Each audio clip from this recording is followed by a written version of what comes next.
Dans cet épisode, je vais vous montrer pourquoi vous fixer des objectifs n'est pas la meilleure manière de matérialiser la vie de vos rêves.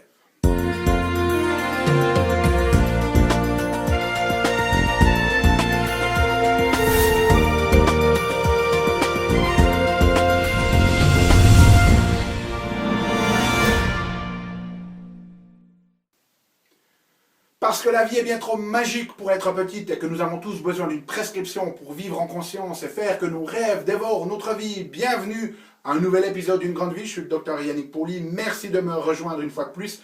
Et comme d'habitude, dans ces épisodes, je vais partager avec vous des solutions pratiques, pragmatiques pour améliorer votre conscience, qu'elle soit physique, qu'elle soit émotionnelle, qu'elle soit psychologique ou spirituelle, parce que c'est cette conscience qui est au cœur de notre évolution personnelle et d'une vie pleinement vécue. Alors, trousser les manches aujourd'hui parce qu'on va s'attaquer à un des gros mythes du développement personnel. Si vous avez fait n'importe quelle forme de coaching ou de choses comme ça, une des premières choses qu'on vous dit, c'est tout d'abord, il faut être très clair sur vos objectifs. Qu'est-ce que vous voulez atteindre? Alors, je ne suis pas en train de dire qu'on doit prendre ce concept et complètement le jeter à la poubelle.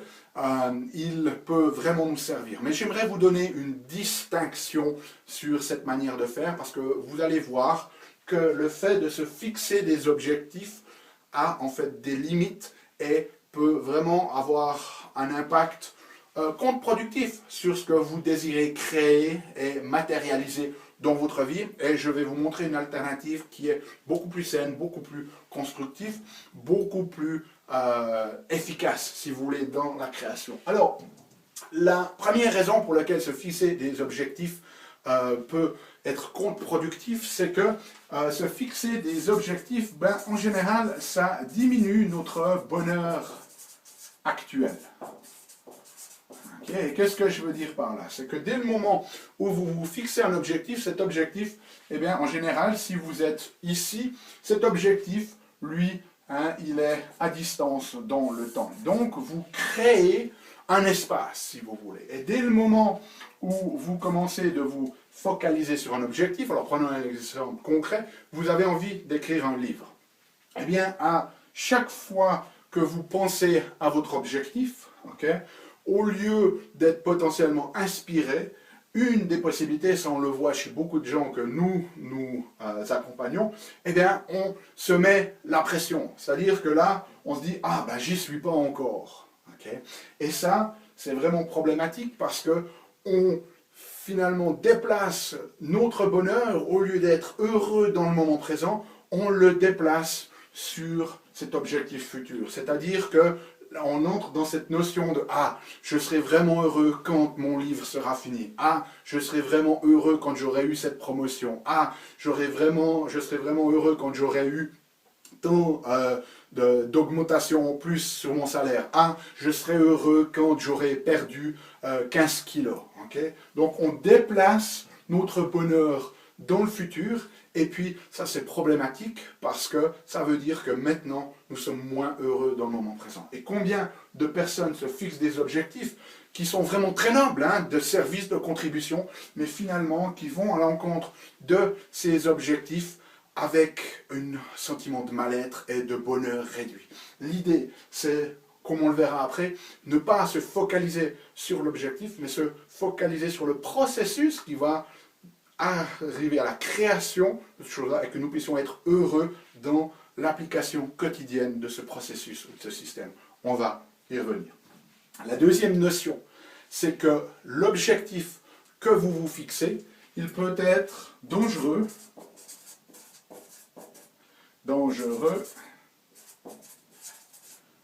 sur le long terme.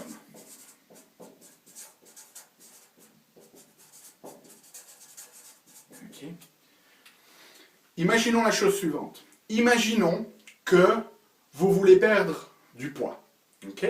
Et que maintenant votre objectif, ça devient ici de perdre, mettons, moins 10 kilos.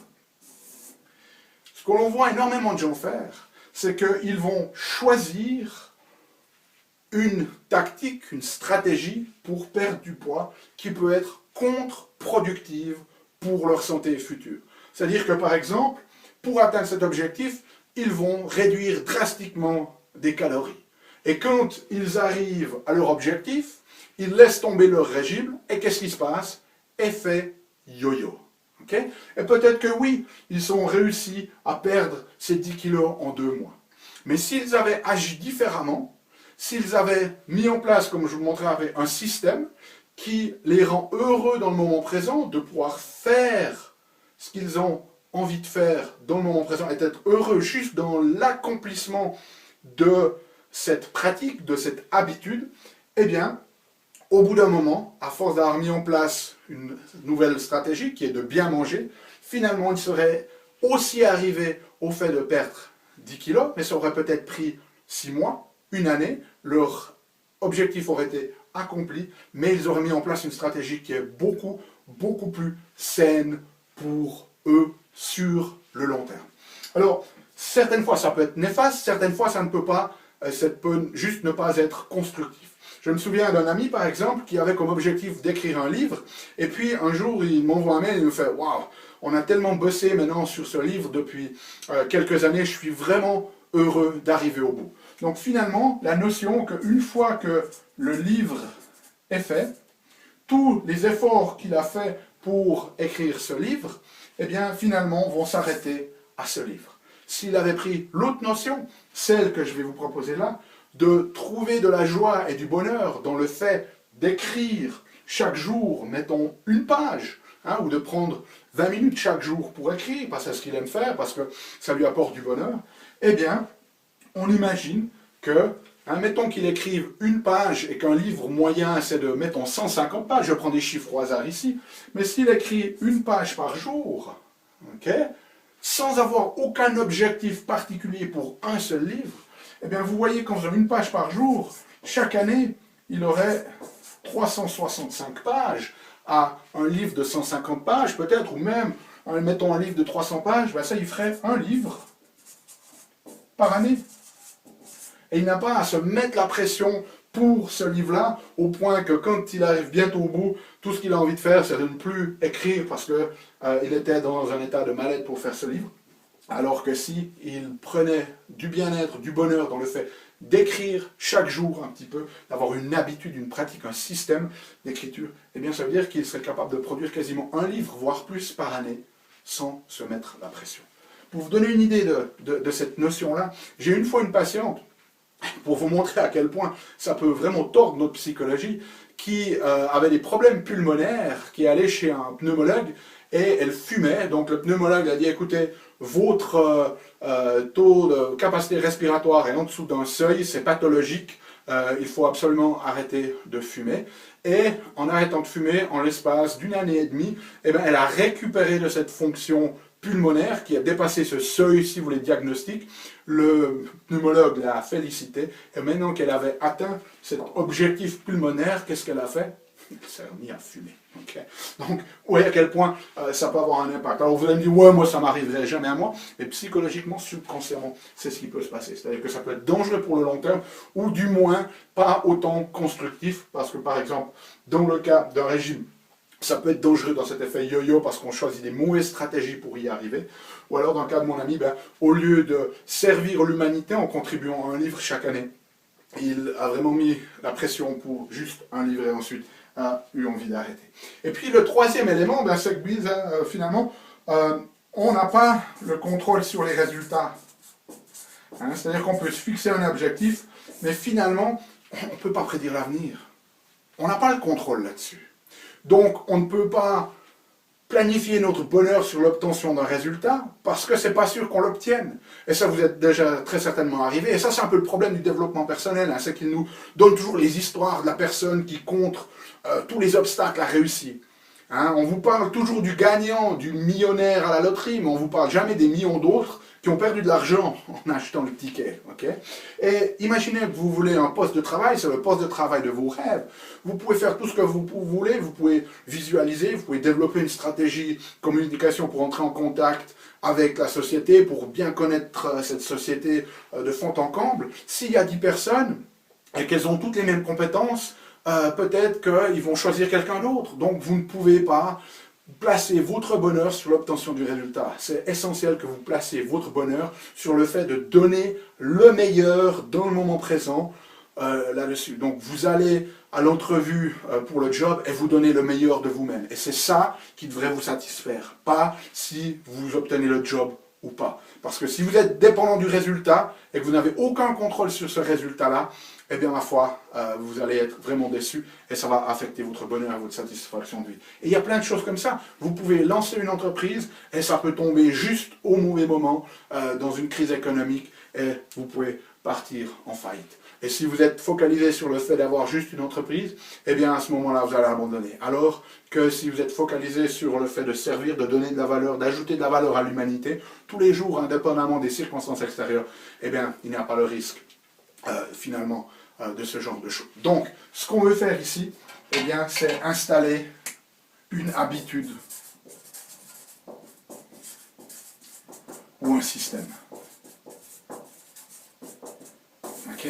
C'est-à-dire quelque chose que vous faites chaque jour, ou du moins régulièrement, et votre bonheur provient du fait de l'avoir fait. Si vous voulez gagner en masse musculaire, le but, ce n'est pas de lever 200 kilos, le but, c'est d'aller 3 fois par semaine faire des exercices d'activation de votre musculature et de le faire consciemment et d'être heureux dans le fait de le faire. Si vous voulez perdre du poids, le but, ce n'est pas de se focaliser sur l'objectif de perdre 10 kilos, c'est se focaliser sur une habitude de manger sain chaque jour. Si vous voulez contribuer en étant un auteur, ne focalisez pas votre objectif sur un livre, créez un système, une habitude où chaque jour, vous écrivez pendant 10 minutes, ou vous écrivez une page, vous décidez de la quantité, c'est pas ça qui est important, mais vous le faites chaque jour et vous trouvez votre bonheur dans le fait de le faire chaque jour et pas quand vous aurez atteint cet objectif-là. Voilà, donc ça c'est fondamental, une distinction qui change très souvent la vie des gens et permet de transformer très souvent des gens qui font des choses qui souvent servent l'humanité à des grands niveaux, mais qui le font dans la frustration, qui le font dans le mal-être, alors que si ils arrêtaient de se focaliser sur les objectifs et qu'ils prenaient du plaisir, qu'ils étaient heureux dans cette chose qu'ils font tous les jours sous la forme d'un système ou d'une habitude, eh bien, ils arriveraient aussi finalement à leur objectif. On ne le met pas complètement à la poubelle, on peut quand même l'avoir, mais notre bonheur actuel n'est pas déterminé par le résultat lui-même, mais il est déterminé par notre possibilité, par le privilège que l'on a de chaque jour travailler un petit peu plus dans ce que l'on aime, que ce soit manger plus sainement, que ce soit faire de l'activité physique, que ce soit d'écrire, etc., etc. Voilà, donc j'espère que cette distinction vous sert. De nouveau, appliquez-la, laissez-moi savoir dans les commentaires comment cela affecte votre vie. Et puis, une fois de plus, faites-le, hein, parce que si vous regardez juste cette vidéo sans agir, ça ne va pas nous servir à grand-chose. D'ici la prochaine vidéo, eh bien, souvenez-vous, émerveillez-vous, aimez la vie, contribuez chaque jour un petit peu plus, et puis donnez-vous la permission de vivre une grande vie, en vous souvenant toujours que le meilleur moyen pour vous de vivre une grande vie, c'est d'aider, de contribuer, de servir les autres pour qu'ils puissent eux aussi faire l'expérience d'une grande vie. À bientôt.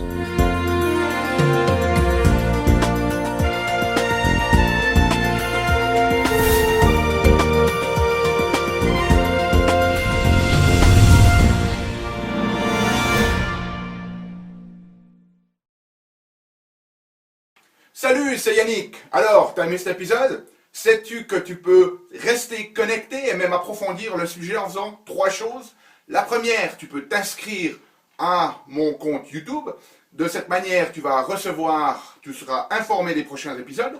La deuxième chose que tu peux faire, c'est approfondir le sujet grâce à ce DVD, les 7 clés d'une grande vie. Il est complètement gratuit. C'est le DVD d'un atelier que j'ai fait de 2 heures environ qui explique les bases de la méthodologie et qui vous donne des exercices pratiques dans la méthodologie Une grande vie. Donc il est gratuit. Tout ce que tu as à faire, c'est cliquer sur le lien. Et troisième chose, eh bien, je t'invite à me rejoindre sur mon blog où tu trouveras la transcription de cet épisode et aussi où tu peux t'inscrire, laisser ton email afin que je puisse t'envoyer les prochains épisodes. Donc tout ce que tu as à faire, c'est à cliquer en choisissant sur le menu qui apparaît sur cette vidéo. Donc clique le lien qui te convient, clique les 3 si tu veux. Et puis surtout, moi, je t'invite vraiment à recevoir ce DVD puisqu'il est gratuit. À bientôt.